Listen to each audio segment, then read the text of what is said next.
Hey everybody, welcome to Bestie Book Reviews. I'm here with my bestie Mandy. And I'm here with my bestie, Jessica. So it is Merry Christmas. Merry Christmas. So this is our November wrap up. And like usual, Mandy had a hard time deciding, didn't you? I hate this. I don't know why we do this video. Because they like it.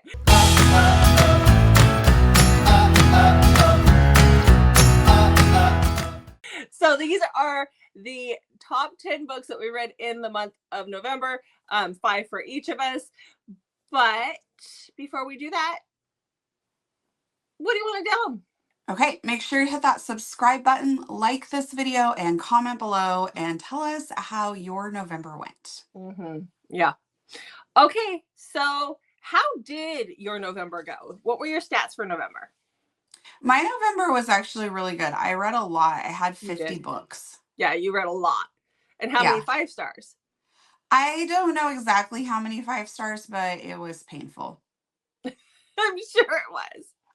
I read less than you, obviously, which rarely ever happens. So you get the award for November. I'm so proud of you. I really am. No, we did awards, so we don't normally, but I feel like this is something that you should get an award for. Okay, I'll wait for you to send me a book for my award. Thank you. It'll be wrapped in with your Christmas book. Okay, so I read 39 Christmas book, not books. Just kidding. Demanding little thing today, aren't we? Well, actually, we don't actually get each other Christmas presents. We don't normally. We normally do birthdays together for Christmas. Yeah, because we normally do birthdays to each other. So. I am your gift. And I am yours. You better be happy with that gift, dang it. You're stuck with me. Okay. So I read 39 books and I had 12 5 stars, which you would think that would make it more difficult, but it wasn't. My top were my top and they stood out. It's when I have less that it makes it more difficult, I think. Okay. So, but it was a pretty good month. I'm not sure in that experience. I'm sorry. For me, that's how it works. So, okay. All right. So let's talk about these books. So book number 5, the one that came in my number 5 slot for the month, is The Fucking Wrong Man by C.R. Jane. This is the latest. She's got another one coming really soon, doesn't she, Mandy, in the series? I think it's not till March. Okay. Well, I know she's got one coming because it sets it up in this book. But this is the latest in her hockey series and her Fucking Wrong series. This is Anastasia and Camden's story, or Anna is what she goes by. So Anna is a homeless ballerina just trying to survive, trying to make it. And Camden is... He has this little old lady neighbor that he takes on dates. Like he takes her on dates. And so he ends up going to the ballet one night and he sees Anna on stage and he's not very happy about this. It's kind of like a showcase performance. It's not just ballet because he goes on about the cloggers. There's like cloggers on stage. And when he sees Anna, he will do anything. Like he is just smitten, struck dead in the face immediately. And he will do anything to make her his. And, we're back in this pucking world with the Grandma Airways and the Circle of Trust, and he is just the latest in the group being in the Circle of Trust. So we see some of our really favorite characters, and I loved this one so much. It was so good. Okay. What's book number 5 for you? Well, before I get to book number 5, it was very tough. So a special shout out to Adriana Locke for the invitation. Okay. And Julie Ann for, oh my gosh, what was it called? Air. You just From Air. Jeez. I wanted to say Up in the Air, and I'm like, that's not right. So From Air. Okay.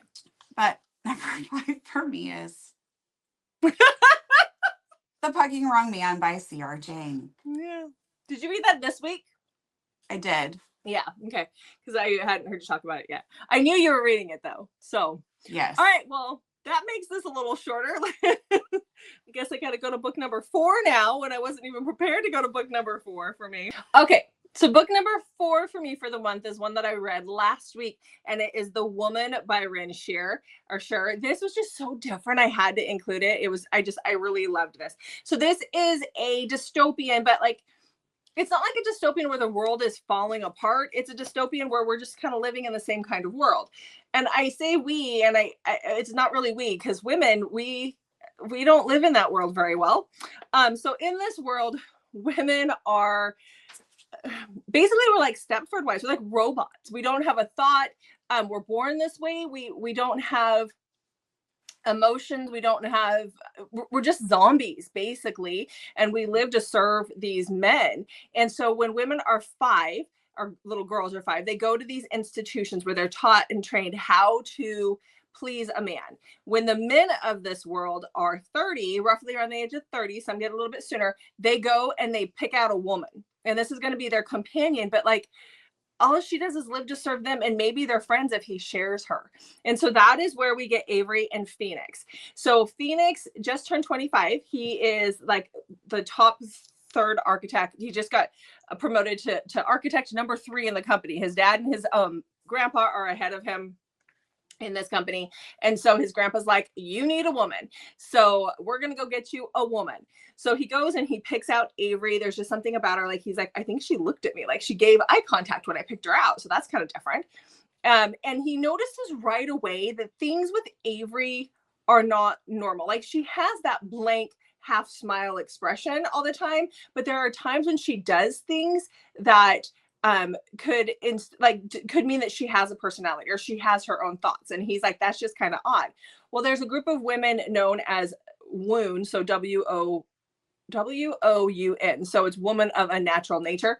And those are the women who actually have thoughts of their own. And you're an abomination if that's the case, and you get taken away. And it sounds like you get a lobotomy or something when that happens. But that is what Avery is. Avery has thoughts and feelings of her own. And it is really cool. It was so good. And it was so different. So definitely go check it out. I know that Ren, there's not a lot of views or not a lot of reads on this one, but their markings are really high. And it's because it is that good. Like, it's one of those that when I tell you guys it's a hidden gem, this is a hidden gem. If you like dystopian, go read it. It'll make you mad, make you a little mad, but it's good. So yeah. Okay. What's book number 4 for you? Well, book number 4 for me is Deception by BJ Alpha. So this is about Rocco. Rocco is obsessed, like, to put it mildly. So we have stalking, we have breeding, we have reverse age gap. We have it all in this book. It is phenomenal. So Rocco meets Hallie. He sees her and he is like, I don't even think smitten is the right word. He becomes like over the top possessive, like, immediately, and lays a plan in place because he is a teenager, 16 at the time. And so he puts this plan in place. And then once he's 18, he starts going for it hardcore, that he's been working on this plan for many years, and he goes for it. I don't really know what else to say. I mean, it was so good. I really, really enjoyed it. I just loved all of it. Oh, I was just getting ready to switch. I know. I had a hard time not putting it in my top 5. Like, I really wanted to, and I was like, I bet Mandy will have it. And there were so many good books. It would have probably been number 6. I loved it, and I love it when we read it together because it just enhances the experience too. Yeah. So it's very good. Highly, obviously, if it's in our top 5, but good. If you like reverse age gap, taboo, breeding, mafia, any of those things, you will enjoy this one. I've seen lately on TikTok, there's been a lot of edits or reels and those kinds of things made for this book. And it's always a hot guy on a motorcycle because he rides a motorcycle. And so every time I see one, I'm like, yeah, it's worth it. So worth it. Mm-hmm.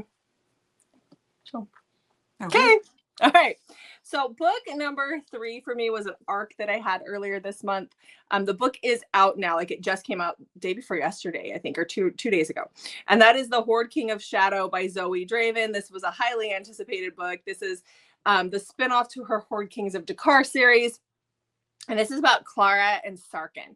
So Clara is the princess, like pretty much the unwanted princess of the king in Dathik, which is, we're in a separate world. We're in a different world. And these are, aliens, I guess. And then you've got some humans that are mixed in there. And this takes place 200 years after the end of the Horde King books. So this is way into the future.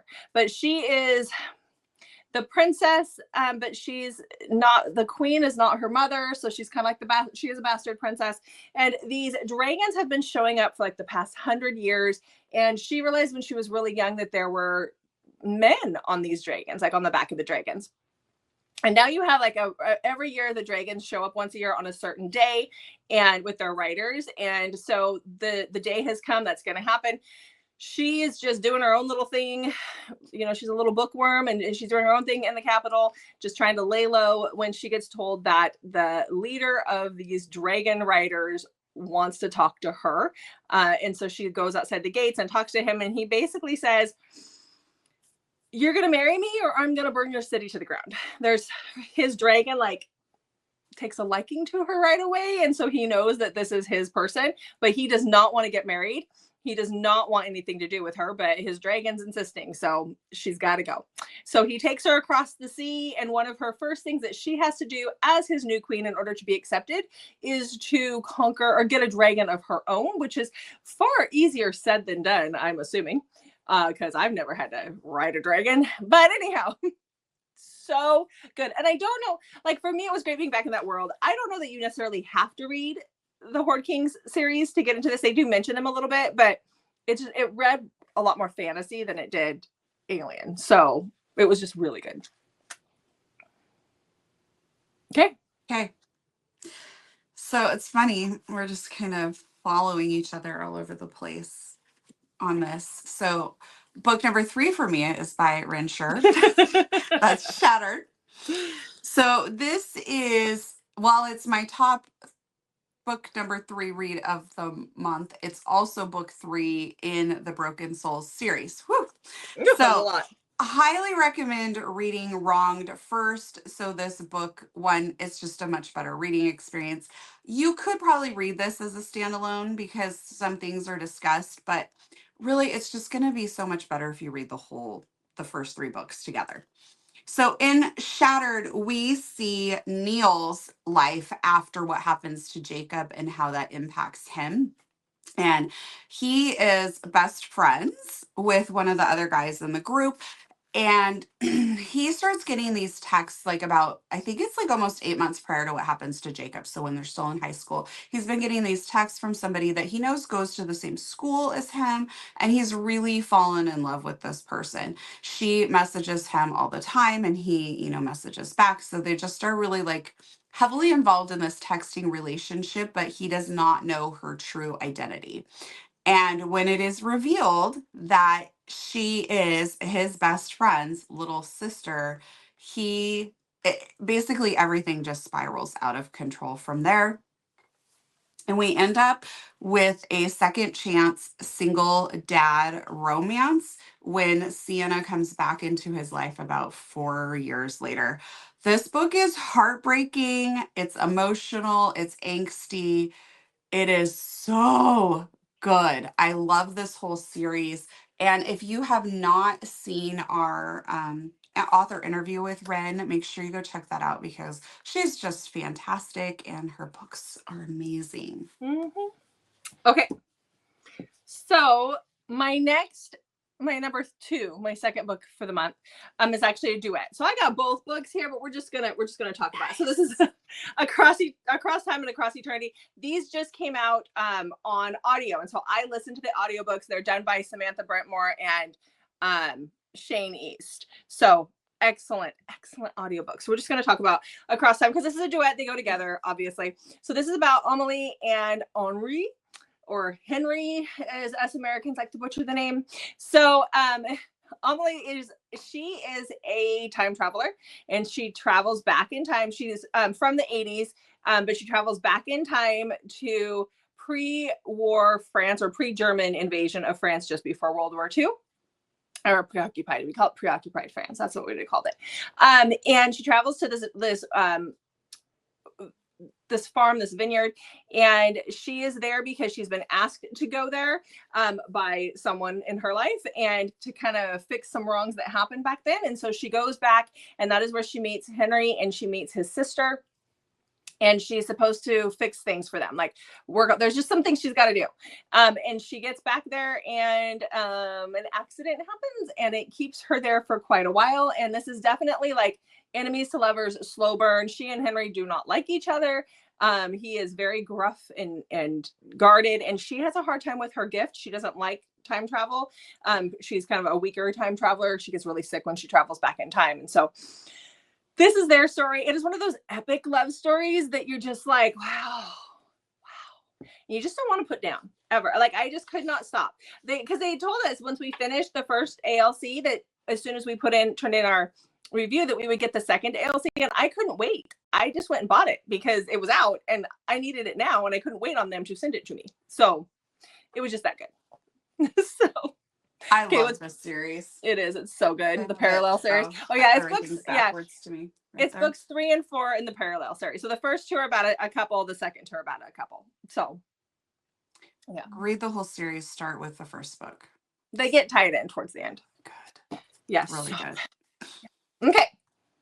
Okay. My number 2 read. I don't know why I'm struggling so much with how to like say these. I do it every month too, though. So okay. So number 2 on my top 5 mm-hmm. are in second place. I don't know. Yeah, well. Is My Favorite Holiday by Lauren Blakely. Okay.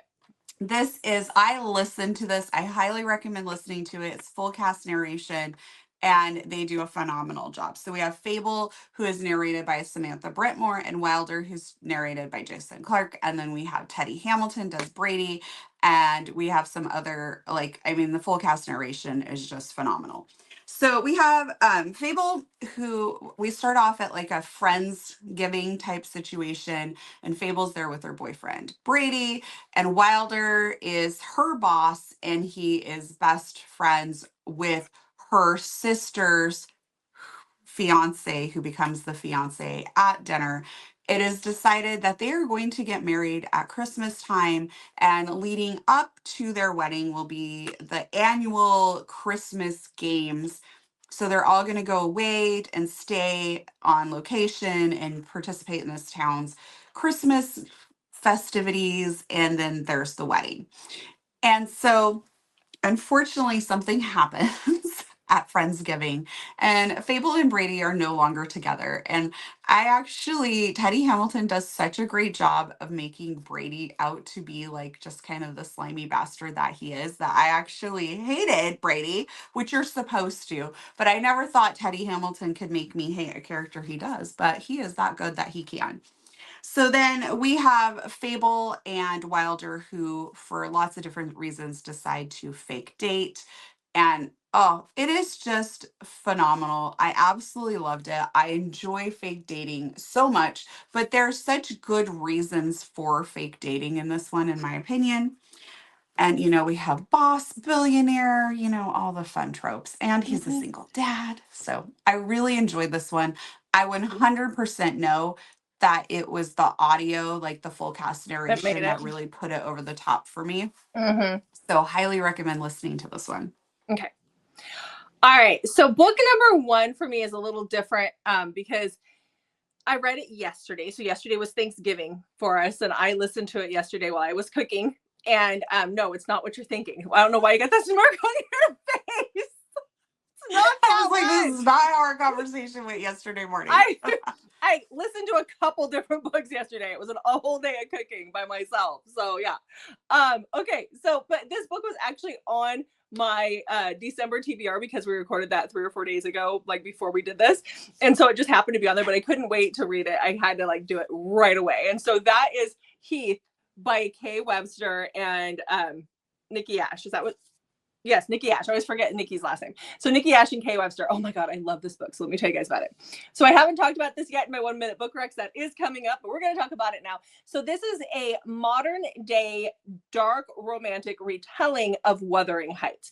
And I'm going to put this caveat out there. If you don't like Wuthering Heights, you might not like this book because it really does follow very closely to what happens in Wuthering Heights. And if you've read the book or you've watched the movie with Tom Hardy, because oh my God, it was one of his first ones out there, but then you kind of know what's going to happen. And I knew that going into this and listening to it. And I thought, well, let's see what they do. This is a romance. She's got to turn it around. Well, this book really is, I mean, it's about Heath, or who is our Heathcliff, and Katrina, who is our Kathy or Catherine. And it's Heath and Katrina in this one. And at the beginning, I hated Katrina. Like, I was like, she is horrible. She's very worried about her wealth, and why couldn't she just choose Heath? And I just don't get it. But then in my mind, I'm like, oh, well, this is a Wuthering Heights retelling. And then it goes on from there.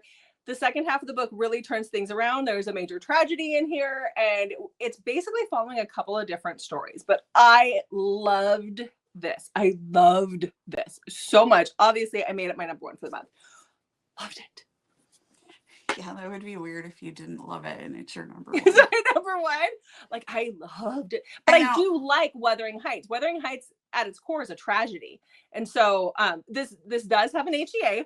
I'm going to give you that. But it's just not typical. So I will say, I think it's funny that most of the time, if we do not like a book, we can talk a lot about it. And then when we really like a book, it's like we get tongue tied and we're just like, it's so good. I just loved it. Just go read it. My recs on the wrap up this week or this month are probably just awful, because I'm just all like, I just loved it. Just go read it. Go listen to it. But you know what? Thank you guys for trusting us with that, because I do notice quite often I'll go into my Goodreads, for those of you who follow us on Goodreads, and I'm like, oh, she read it. Oh, she read it. Like, and so I'm like, oh, okay. So you do listen to us, even though we babble and just tell you that it's good and go read it. So, you know. Yeah. Okay, I think I can do a good job of explaining this book. So my top book is June 1st by Jennifer Hartman. And this has been out for a little bit. It's been on my TBR. And oh man, was I mad at myself for not reading it sooner, because guess what? It was just that good. So we have Brant. When Brant is 6, an unspeakable tragedy happens to him. And next door to him, or like across the street, is his best friend, Theo. And Theo's parents end up adopting Brant. On the day that this unspeakable tragedy also happens, Theo's mom has a baby, June, on June 1st. And so, oh my gosh, now I'm getting tongue-tied again. So, Brant is adopted by Theo's family, and June is a brand new baby and kind of becomes a little bit of Brant's lifeline. Like, he gets very attached to her, really cares for her, and they grow up together. So they basically grow up as siblings together, but Brant knows that this is Theo's parents and June's parents, and he feels a little bit of separation there. But as they grow up, he's 6 years older. So when June turns 18, something happens that I love how Jennifer Hartman wrote it in here, because it wasn't, Brant is fighting some feelings. June maybe too, but she writes it in such a way that they're kind of forced into this situation, and they are kind of having to confront feelings without them wanting to, if that makes sense. So it gives that whole like taboo forbidden love that I love. That's my favorite. It actually really happens in here. This is truly forbidden love, because they grew up together as siblings. Like, you can't get much more forbidden than that. It is taboo because of that. And so not only, if they act on these feelings, not only are they impacting themselves with this, but everyone around them and the people that they love get impacted. And so, oh my gosh, this was really good. And if you've watched our channel, you know how much I love that taboo, forbidden love. Hello, Jessica. Welcome back. Hi. So this is my number one book for a very good reason. Perfect. All right, guys. So there you have it. Those are our top 10-ish books for the month of November. Yes. So what was your top read of November? Let us know in the comments. What are your thoughts on the ones that we've read this month? Do you really still want us to do these videos? No, I'm kidding. Yes, they do. I'm kidding. Oh, All poor right. Mandy. It's So a struggle. again, make sure you hit that subscribe button and comment and like our videos. We love chatting with you in the comments. We do. We do. All right, guys. Thanks for watching. We'll see you in the next video. And for those wondering, the next videos come out on Mondays, Thursdays, and Saturdays, and sometimes Wednesdays. What she said.